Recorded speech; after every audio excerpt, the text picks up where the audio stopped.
El Hospital de Clínicas celebra hoy 123 años de servicio. Sus autoridades destacan los avances y logros que hubo en el Hospital Escuela, donde cada día atienden a 250 pacientes. De sus inicios en su primera casa ubicada en Sajonia, el Hospital de Clínicas conserva el espíritu de servicio y la calidad de sus profesionales.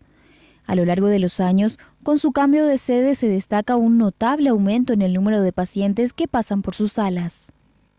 Cambió mucho lo que es la historia de lo que era el viejo Hospital de Clínica en Sajonia, lo que es el nuevo. El último año que estuvimos en el Hospital de Clínica ya no atendimos más de 200.000 pacientes y al año siguiente ya atendimos 330.000 pacientes, o sea 130.000 pacientes más. Y el año pasado, después de 4 años, estamos atendiendo ya 470.000 pacientes, o sea, existe un crecimiento importantísimo y eso se debe a la calidad de la atención que se brinda en el hospital, se debe a la calidad de los recursos humanos que tenemos, a los servicios que prestamos, a la resolutividad de nuestros servicios y a que la gente realmente quiere asistir a un centro donde es bien atendido y donde en la mayoría de las veces se solucionan los problemas. Además de la diversidad en sus paneles, este centro es conocido como un hospital escuela de donde cada año egresan alrededor de 200 médicos.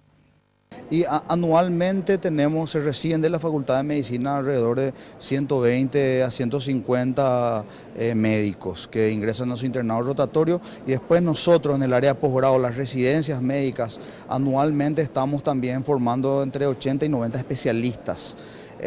Muchos de estos realmente recurren después al extranjero para continuar su especialización. A sus 123 años, varios son los desafíos para uno de los centros asistenciales más importantes del país. Entre ellos, implementar mayores avances tecnológicos en sus equipos y apuntar hacia la formación de profesionales en especialidades hoy limitadas en las ciencias.